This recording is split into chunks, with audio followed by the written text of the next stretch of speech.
Welcome back. Today, we're diving into a major economic bombshell. President Donald Trump has just escalated his trade war by sending tariff letters to 20 countries, including key allies like Japan and South Korea, as well as emerging economies like Brazil and the Philippines.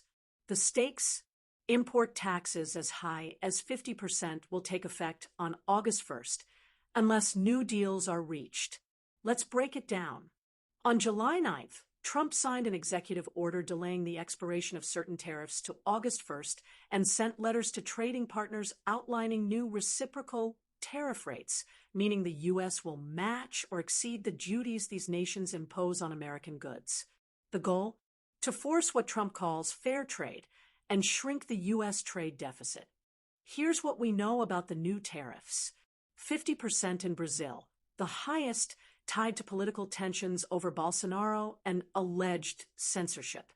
25 to 40% in Asia, Japan, South Korea, Thailand, and 30 to 35% in Africa, South Africa, Algeria.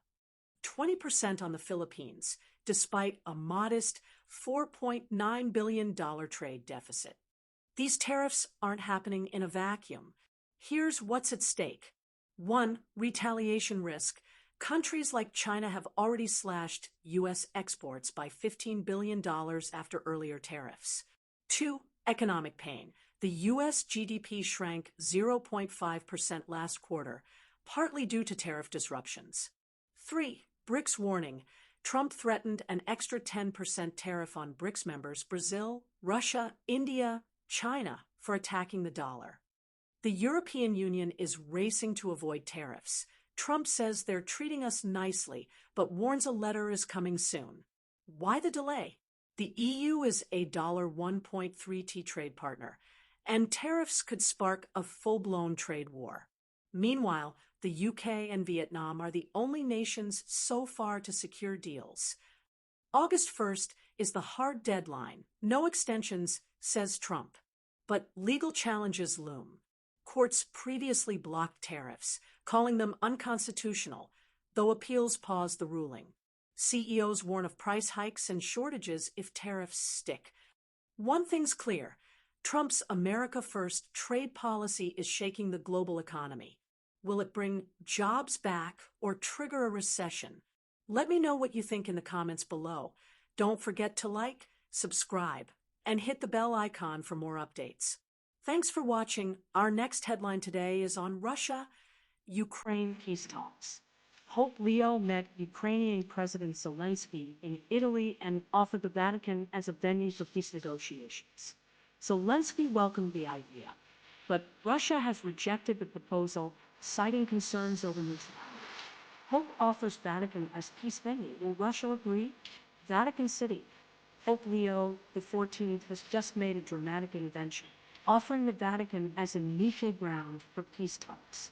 This comes after a historic meeting with Ukrainian President Volodymyr Zelensky in Italy. But there's one big problem. Moscow is already saying no. Let's dive into this development story. In a surprise move at the Vatican yesterday, Pope Leo XIII personally proposed hosting direct negotiations between Russia and Ukraine, calling it a moral duty to end this suffering.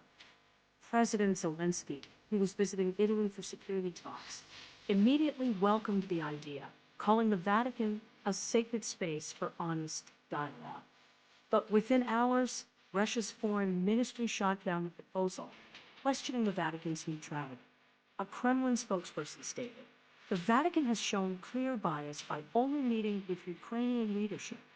This rejection comes despite the Pope's careful avoidance of taking sides in the conflict. Here's why this matters.